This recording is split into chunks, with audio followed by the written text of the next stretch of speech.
નમસ્કાર, ન્યૂઝ 18 ગુજરાતીમાં આપનું સ્વાગત છે. હું છું આપની સાથે સંધ્યા. જોઈએ સમાચાર વિસ્તારથી. રાજકોટ મનપાની સ્ટેન્ડિંગ કમિટીના એક નિર્ણયથી શહેરમાં જાહેરમાં કચરો ફેંકનારાઓને પ્રોત્સાહન અપાતું હોય તેમ લાગી રહ્યું છે. રાજકોટમાં કચરો ફેંકવા સામે દંડની રકમમાં ઘટાડા સાથે મંજૂરી અપાઈ છે. મ્યુનિસિપલ કમિશનરે સૂચવેલી દંડની રકમને સ્ટેન્ડિંગ કમિટીએ ઘટાડા સાથે મંજૂરી આપી છે અને જેમાં રહેણાંક વિસ્તારમાં જાહેરમાં કચરો ફેંકનારને અગાઉ કમિશનરે પ્રથમ વખત ₹500, બીજી વખત 800 અને ત્રીજી વખત ₹1000 સૂચવવા માટે એટલે કે દંડ આપવો પડશે તે સૂચવ્યું હતું ને જેની સામે સ્ટેન્ડિંગ કમિટીએ પ્રથમવાર 100, બીજી વખત 200, ત્રીજી વખત જો કચરો ફેંકે તો ₹300 ભરવા પડે એટલે કે દંડ ભરવો પડે તે મંજૂર કર્યું છે.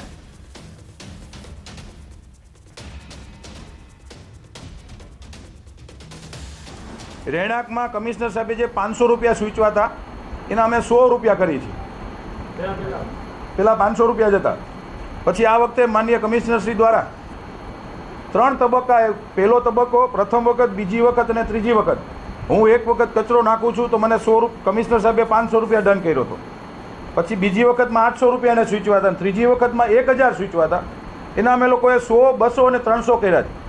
પછી કોમર્શિયલમાં બિલ રહેણાંકમાં 500, 1000 અને 5000 હતા. એના 300, 400 અને 500 કર્યા છે. પછી કચરા પેટી ન રાખવા માટે 500, 1000 અને 2000 હતા. એના અમે 200, 400 અને ₹600 કર્યા છે.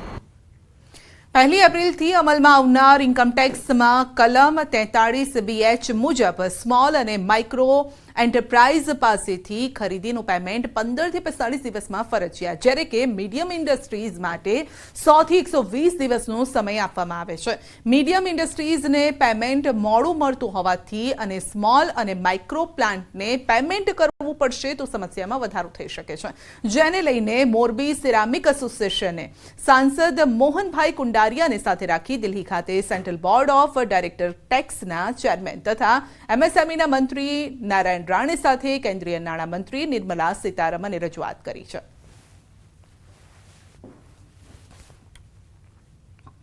એટલે આમાં બે માંગ છે. એક તો એમએસએમઈમાં જે ત્રણેય ઇન્ડસ્ટ્રીઝ આવેલી છે લેવલની કે સ્મોલ, માઇક્રો અને મીડિયમ, તો એ ત્રણેયને અંદર આવરી લે. અને બીજું એ છે કે એમએસએમઈમાં ત્રણેય ઇન્ડસ્ટ્રીઝને ભેગી લઈ લઈએ, સ્મોલ, માઇક્રો અને મીડિયમ. એ અમારી રજૂઆત છે. અમદાવાદની કર્ણાવતી યુનિવર્સિટીમાં હોબાળો થયો છે. વિદ્યાર્થીઓ પાસેથી એક્ટિવિટીના નામે ફી ઉઘરાવાતા હોબાળો થયો છે. ફી નથી ભરી તેમને પરીક્ષામાં બેસવા ન દેવાતા હોબાળો થયો. અગાઉ પણ કર્ણાવતી યુનિવર્સિટી આવી છે વિવાદમાં અને વધારાની ફી માંગતા વિદ્યાર્થીઓનો હોબાળો.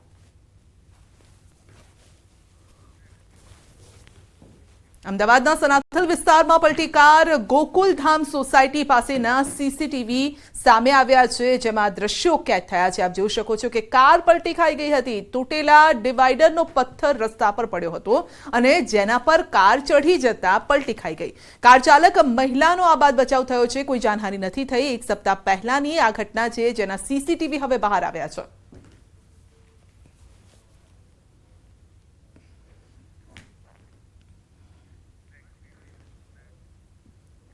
દાહોદમાં તસ્કરોનો તરખાટ. સાઈ ખુશીધામ સોસાયટીમાં તસ્કરોનો તરખાટ. 3 મહિનામાં 4 થી 5 વખત તસ્કરો સીસીટીવીમાં કેદ થયા છે. થોડા સમય અગાઉ તસ્કરોએ 3 મકાનોને નિશાન બનાવ્યા હતા.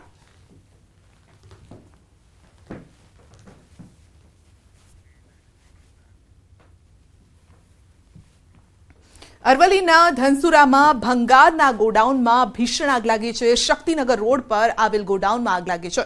ભીષણ આગથી આસપાસના વિસ્તારમાં આગ ફેલાવાની દહેશત પણ છે. આગ પર કાબુ મેળવવા સ્થાનિકોનો પ્રયાસ છે. આગમાં ભારે નુકસાનની પણ શક્યતા છે. પંચમહાલના ગોધરા ભામૈયા પશ્ચિમ ગામના તળાવમાં ડૂબવાથી પિતા પુત્રીના મોત થયા છે અને સમગ્ર મામલે તપાસ દરમિયાન આત્મહત્યા કરાઈ હોવાનું પણ સામે આવ્યું છે. પોલીસ તપાસ દરમિયાન 3 ચિઠ્ઠીઓ પણ મળી આવી છે અને મૃતકની જમીન સરકારી ગોડાઉન માટે સંપાદન કરાઈ હતી. જમીન સંપાદનના નાણાં મૃતક પાસેથી પડાવી 3 લોકો તરફથી માનસિક ત્રાસ અપાયાનું ચિઠ્ઠીમાં ખોલ્યું છે. તો ઉલ્લેખ પણ કરાયો છે. માનસિક ત્રાસથી કંટાળી પિતા પુત્રી આત્મહત્યા કરી હોવાનું સામે આવતા સમગ્ર મામલે પોલીસ ફરિયાદ પણ નોંધાઈ છે. વાપીના ટ્રાન્સપોર્ટર્સમાં છેલ્લા 1 માસથી ભારે ચિંતા જોવા મળી રહી છે. ટ્રક ડ્રાઈવરોને નિશાન બનાવી ઠગાઈ કરતો એક વ્યક્તિ સક્રિય થયો છે અને આરોપી ટ્રક ભાડે રાખવાના બહાને ટ્રક ડ્રાઈવરો અને ટ્રાન્સપોર્ટર્સનો સંપર્ક કરે છે. તેમને એડવાન્સમાં પૈસા પેમેન્ટ કરવાનું બહાનું પણ બતાવી ફોન પે કે પછી ગૂગલ પે પર પૈસા અંગે રિક્વેસ્ટ મોકલે છે અને જે રિક્વેસ્ટ સ્વીકારતા જ ખાતામાંથી પૈસા ઉપાડી છેતરપિંડી આચરવામાં આવે છે. આ પ્રકારના કિસ્સા વધી રહ્યા છે. અમિત નામથી ફોન કરી અને યુવક આ પ્રકારની ઠગાઈ આચરે છે અને સમગ્ર મામલે વાપીના વિવિધ પોલીસ સ્ટેશનમાં ઠગ અમિત સામે જાણવા જોગ અરજી પણ થઈ છે. તો આ મામલે ટ્રાન્સપોર્ટરોએ વલસાડ સાયબર પોલીસને પણ રજૂઆત કરી છે અને તાત્કાલિક આરોપીની ધરપકડ થાય તેવી ટ્રાન્સપોર્ટર્સની માંગ છે. हमारे कार्ड का उपयोग दुरुपयोग कोई कर रहा है। अमित कुमार बोल के बंदा है जो हमारे कार्ड पे अपना नाम डाल के और वापी में सब ट्रांसपोर्टर को फ्रॉड कर रहा है, तो इसकी जल्दी धरपकड़ हो ऐसा हम लोग की मांग है। અમિત કુમાર નામનો આ એક માણસ છે જે બધા સાથે અમારે ટ્રાન્સપોર્ટ જેટલા બી અમારા ટ્રાન્સપોર્ટ ભાઈઓ છે એ લોકો સાથે બધું ફ્રોડ થઈ રહ્યું છે. લગભગ 1 થી 1.5 મહિનાથી આ બધી વસ્તુ ચાલી રહી છે અને લગભગ 30 થી 35 ટ્રાન્સપોર્ટવાળા જોડે એને ફ્રોડ કરેલો છે. લગભગ અમારા વાપીની મધ્યથી 30 ટ્રાન્સપોર્ટરની જોડે લાખોની ફ્રોડ થઈ ચૂક્યો છે અને અમારે ખાસ એટલું નિવેદન છે આપના માધ્યમથી કે પોલીસ ખાતું હરકતમાં આવે અને આવી જ ગયું હોવું જોઈએ, જલ્દી આની ધરપકડ થાય. બનાસકાંઠાના પાલનપુરમાં કારે સર્જ્યો છે અકસ્માત. કાર ચાલકે 3 લોકોને અડફેટે પણ લીધા છે અને સારવાર દરમિયાન 2 લોકોના મોત થયા છે. એક વ્યક્તિને ગંભીર ઈજા થતા સારવાર હેઠળ ખસેડાયો છે. તેને કાર ચાલક પોલીસ સ્ટેશનમાં હાજર છે.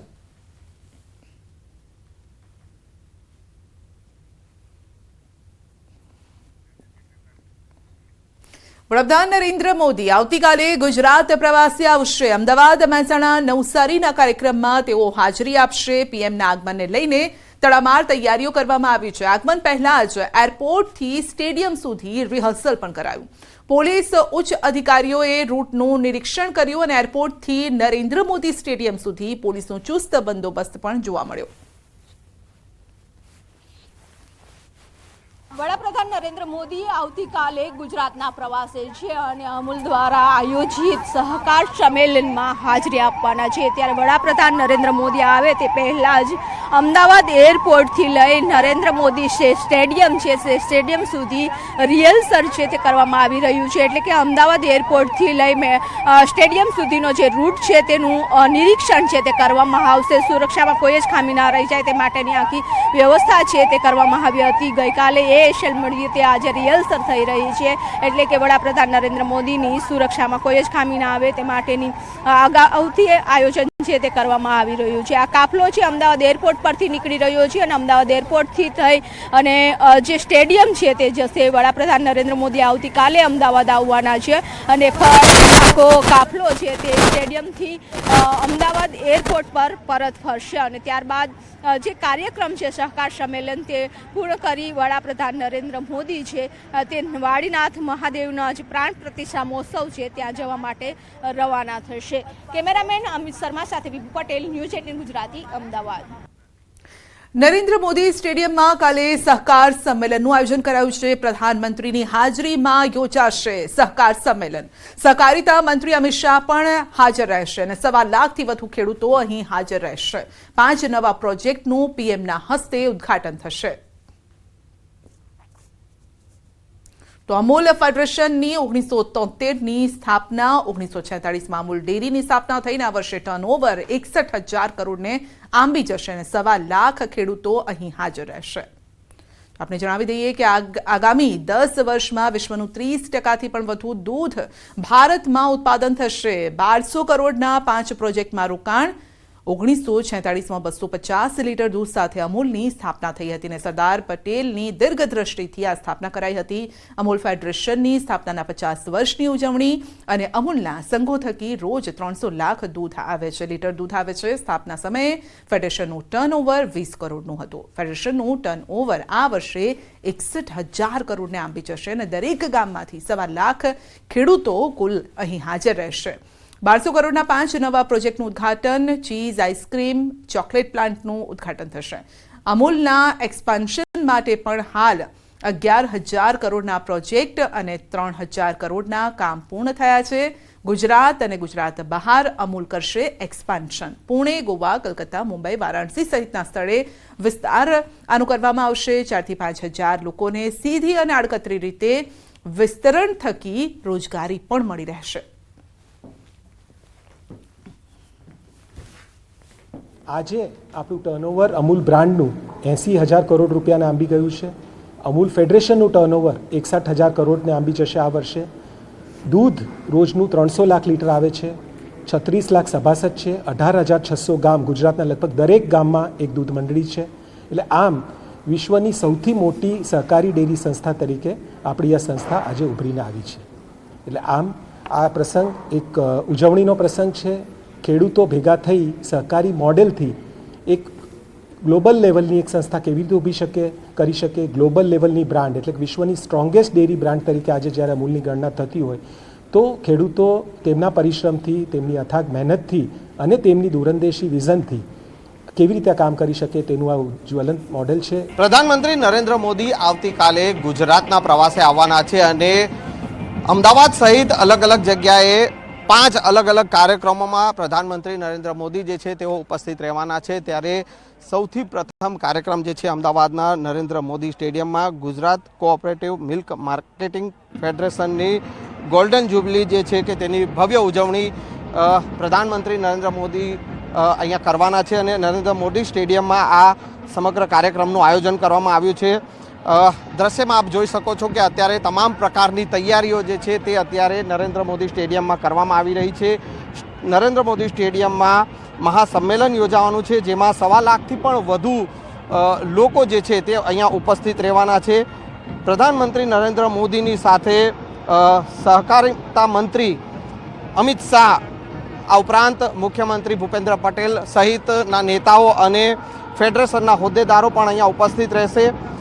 ખાસ કરીને જો વાત કરવામાં આવે જે ગુજરાત કોઓપરેટિવ મિલ્ક માર્કેટિંગ ફેડરેશનની આ ગોલ્ડન જ્યુબલી સેલિબ્રેશનના ઉત્સવ સમયે પ્રધાનમંત્રી નરેન્દ્ર મોદી જે છે કે તેઓ અલગ અલગ 5 પ્રોજેક્ટ જે છે તે અમૂલના આ 5 પ્રોજેક્ટનું ઉદ્ઘાટન કરવાના છે અને તેને લઈને હાલ અત્યારે આપ જોઈ શકો છો કે તમામ પ્રકારની તૈયારીઓ જે છે તેને આખરી ઓપ આપવામાં આવી રહ્યો છે. કેમેરામેન ખેંગા રાઠોડ સાથે સંજય ટાંક, ન્યૂઝ 18 ગુજરાતી, અમદાવાદ. તો પીએમ મોદી અમદાવાદ, મહેસાણા, નવસારીના કાર્યક્રમમાં હાજરી આપશે અને ગુજરાત મિલ્ક માર્કેટિંગ ફેડરેશન અમૂલની ગોલ્ડન જ્યુબિલી નિમિત્તે કાર્યક્રમનું આયોજન કરાયું છે. અમદાવાદના નરેન્દ્ર મોદી સ્ટેડિયમ ખાતે કાર્યક્રમનું આયોજન છે અને કાર્યક્રમ દરમિયાન 1 લાખથી પણ વધુ દૂધ ઉત્પાદક પશુપાલકો તેમજ ખેડૂતોને સંબોધિત કરશે.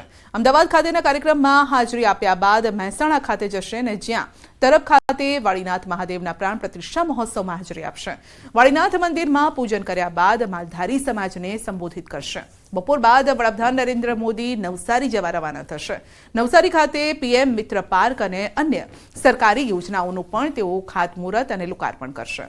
નવસારી ખાતે પણ પીએમ જનસભાને સંબોધિત કરશે.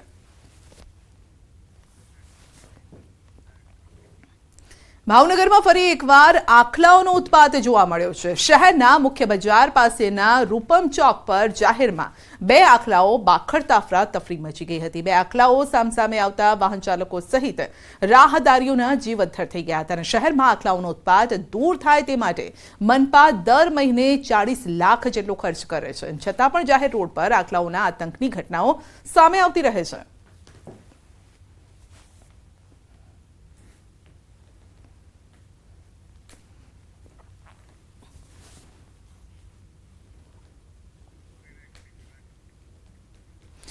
વડોદરા પાસેના શ્રીનારની શાળામાં ઘૂસ્યો સાપ અને શાળાના રસોડામાં સાપ ઘૂસી ગયો હતો.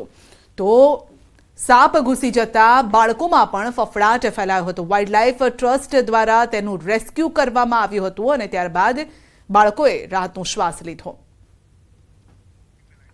તો શાળાના રસોડામાં આ સાપ ઘૂસી ગયો હતો જેને લઈને લોકોમાં ચિંતા વ્યાપી હતી. બાળકો પણ ચિંતિત થઈ ગયા હતા. તો વડોદરાની આ ઘટના છે જ્યાં શાળાના રસોડામાં સાપ ઘૂસી ગયો અને ત્યારબાદ વાઇલ્ડલાઇફ ટ્રસ્ટ દ્વારા તેનું રેસ્ક્યુ કરાયું.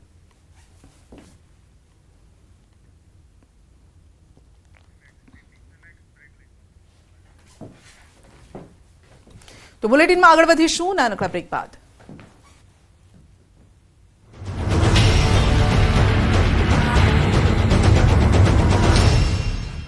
16 ડિગ્રી અને અમદાવાદ ગાંધીનગરમાં 17 ડિગ્રી તાપમાન નોંધાયું. ઉનાળા પહેલા સૌરાષ્ટ્રના 9 ડેમો સુકાયા. 20 ડેમ ખાલી થવાની તૈયારીમાં. દ્વારકા, બોટાદ, પોરબંદરમાં પ્રમાણમાં જળસંગ્રહ 25%થી પણ ઓછો. સૌરાષ્ટ્રના ભાવનગરમાં સૌથી વધુ પાણીનો જથ્થો ઉપલબ્ધ.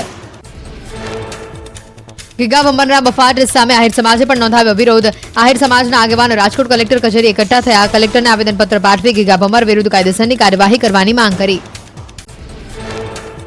રાજકોટના જેતપુરમાં દારૂના વ્યસનીઓની સંખ્યાને લઈને મહિલા સમિતિએ રોષ વ્યક્ત કર્યો. જેતપુર ડાઇંગ એન્ડ પ્રિન્ટિંગ એસોસિએશનને આવેદનપત્ર આપી શ્રમિકો માટે કડક નિયમો બનાવવાની માંગ કરી. જેતપુરમાં કારખાનાના શ્રમિકો વ્યસનના રવાડે ચડતા હોવાનો સમિતિનો આક્ષેપ. શ્રમિકોને વ્યસનથી દૂર રાખવા એસોસિએશન કામગીરી કરે તેવી માંગ કરાઈ. શહેરમાં દારૂના અડ્ડાઓ બંધ નહીં થાય તો ઉગ્ર આંદોલનની મહિલાઓની ચીમકી. રાજકોટના ધોરાજીમાં ગંદકીનું સામ્રાજ્ય વધ્યું. પાલિકા દ્વારા સફાઈ ન કરાતા લોકો પરેશાન થયા. ભૂગર્ભ ગટર ઉભરાતી હોવાથી મુખ્ય રસ્તાઓ પર પાણી આવી જવાની ફરિયાદ ઉઠી. ધોરાજીમાં ઠેર ઠેર ગંદકીના ગંજ ખડકાતા શહેરમાં રોગચાળો વધ્યો. ઝાડા ઉલટી વાયરલ ઇન્ફેક્શનના કેસમાં 20% જેટલો વધારો થયો. ધોરાજી સરકારી હોસ્પિટલમાં દર્દીઓને લાંબી કતાર લાગી અને ખાટલાઓ ભરચક થયા. આંગણવાડીથી અપાતા પેકેટમાં જીવાત નીકળી. અરવલ્લીના મેઘરજના નાગરિકે વિડીયો વાયરલ કર્યો. મહિલા બાળ વિકાસની યોજનામાં આંગણવાડી કેન્દ્રથી ધારથી લાભાર્થીઓને અપાતા ચણાના પેકેટમાં જીવાત નીકળી. આણંદના સોજિત્રા ચોકડી પાસે દુકાનો અને મકાનો પર ફરી વળ્યું બુલડોઝર.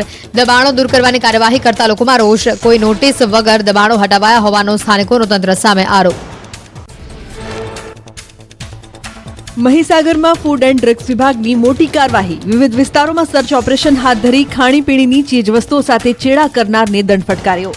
મોલ સહિત દુકાનદારોને ફૂડ એન્ડ ડ્રગ્સ વિભાગે 5,92,000નો દંડ ફટકાર્યો. વાપીના ચલ્લામાં ગૌ તસ્કરીની ઘટના સામે આવી. 4 વ્હીલમાં આવેલા 5 વ્યક્તિઓએ ગાયને ઘેનનું ઇન્જેક્શન આપી બેભાન કરી કારને ડિક્કીમાં ભરી પલાયન થઈ ગયા. સમગ્ર ઘટના સીસીટીવી ફૂટેજમાં કેદ થઈ. પોલીસ પેટ્રોલિંગ પર સવાલ ઉઠ્યા. ભડકાઉ ભાષણના કેસમાં મૌલાનાને હજી 3 દિવસ રહેવું પડશે જેલમાં. સલમાન અઝહરીની જમીન અરજી પર શુક્રવારે થશે ફેસલો. મોડાસા કોર્ટમાં થશે સુનાવણી. મોરબીના લાતી પ્લોટમાં ઘડિયાળના કારખાનામાં ભીષણ આગ લાગી. ઇમારતના 3જા માળે આગ લાગતા અફરાતફરીનો માહોલ. ફાયર વિભાગે ભારે જહેમત બાદ આગ પર મેળવ્યો કાબુ. સુરતના સીમાડા વિસ્તારમાં લગ્નમાં 150ના ચાંદલાના બહાને ગઠિયો 1.5 લાખનું સોનું લઈ ગયો.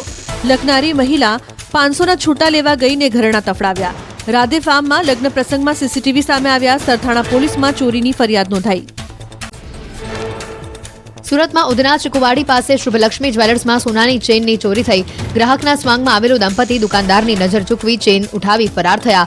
ઘટનાના સીસીટીવી સામે આવ્યા. પોલીસે સીસીટીવીના આધારે તપાસ હાથ ધરી.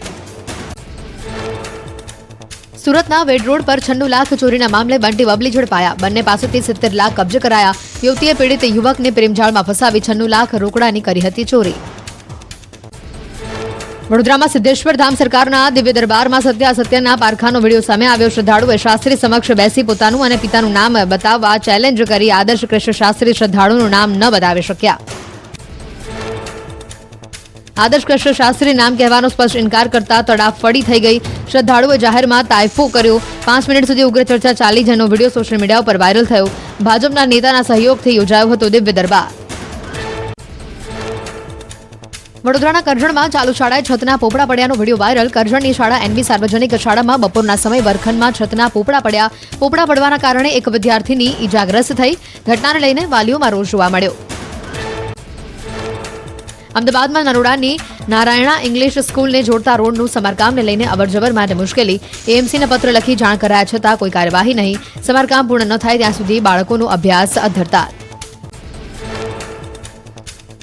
સુરત મનપાએ આરટીઓ પાસેથી પસાર થઈ રહેલા એક વરઘોડાને દંડ ફટકાર્યો. જાનૈયાઓ દ્વારા ફટાકડા ફોડી કચરો કરવામાં આવતા પાલિકા દ્વારા ₹7,000નો દંડ ફટકારવામાં આવ્યો. વરાછા લિંબાયત બાદ હવે પાલિકાએ પાલમાં કાર્યવાહી કરી.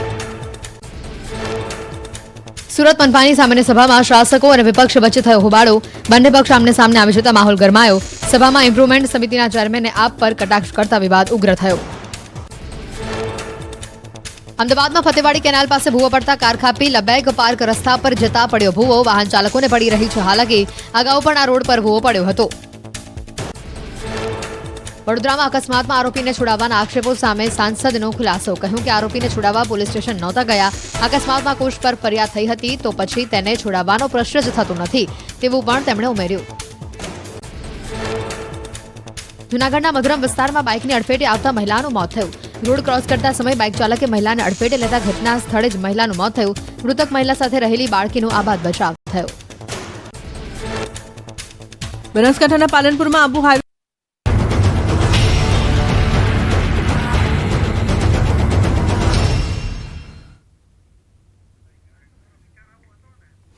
પંચમહાલમાં અધિકારીઓની રેકી કરવાનો સિલસિલો હજુ પણ યથાવત છે. નવા નામ સાથે વોટ્સએપ ગ્રુપ સામે આવી રહ્યા છે અને હાલ 18 લોકસભા નામના વોટ્સએપ ગ્રુપ બનાવાયું છે. તો રેકી કરવા માટે ખનીજ અને લાકડા માફિયાઓએ પગારે માણસો પણ રાખ્યા છે તે પ્રકારની માહિતી સામે આવી છે. છેલ્લા ઘણા સમયથી આ પ્રકારે અધિકારીઓની રેકી કરતી હોવાથી માફિયાઓ પકડથી બચી જતા હોવાની ઘટનાઓ બની રહી છે. તો મીડિયામાં અહેવાલ પ્રસારિત થતા તાત્કાલિક જૂનો ગ્રુપ ડિલીટ કરી અને નવું ગ્રુપ બનાવી દેવામાં આવે છે.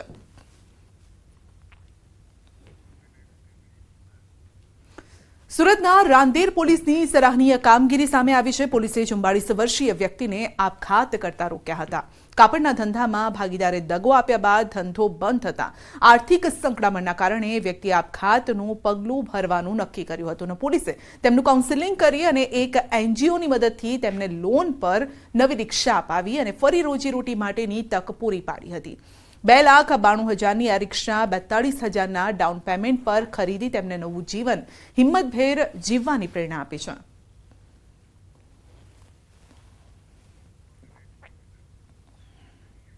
પાટણના મણુદ ગામના ખેડૂત ગર્ધબના દૂધનો વ્યવસાય કરી અને મહિને લાખો રૂપિયા કમાય છે. તો સરકારી નોકરી સાથે સંકળાયેલ એવા અરવિંદભાઈ સોલંકી અને તેમના દીકરા ધીરેનને આ ફાર્મ બનાવ્યું હતું અને આ પ્રજાતિના પણ સરકાર દ્વારા માન્યતા આપવામાં આવે છે. ગર્ધબની આ પ્રકારની જે પ્રજાતિ છે તેની સરકાર પણ માન્યતા આપે છે અને આવી સરકાર માન્યતા આલારી પ્રજાતિની ગર્ધબ કે જેની કિંમત 1 લાખથી 1.5 લાખ થાય તેવી છે. બિઝનેસ જોયો, 1-2 વિડીયો જોયા મેં, મને ઇન્ટરેસ્ટ લાગ્યો એટલે મેં આની પર બધું સર્ચ માર્યું કે હું કઈ જગ્યાએ વેચીશ, ક્યાંથી લાવીશ, કોના આપીશ. તો મને 2-3 એવા બાયર મળ્યા કે ભાઈ અમે તમારું દૂધ લેવા તૈયાર છીએ. તો મેં સૌથી પહેલાં એક કર્ણાટકમાં અશરી ફાર્મમાં મેં 2,500 ચાલુ કર્યું. અત્યારે હું 5.5 છેલ્લામાં છેલ્લું 5.5 દૂધ લીટર આપું. આવક આમાં એવું થાય છે કે તમે આનું જે મળ આવે છે, જે એનો છાણ કહીએ આપણે, એને તમે વેચો, એનું ધૂપમાં ઉપયોગ થાય છે. સાઉથ ઇન્ડિયા સાઈડ એ લોકો આનું ધૂપ કરે છે. હૈદરાબાદ, તેલંગાના, કર્ણાટકા એ સાઈડ સૌથી વધારે આનો ધૂપમાં ઉપયોગ કરવામાં આવે છે. બુલેટિનમાં અત્યારે બસ આટલું જ. રજા આપશું. નમસ્કાર.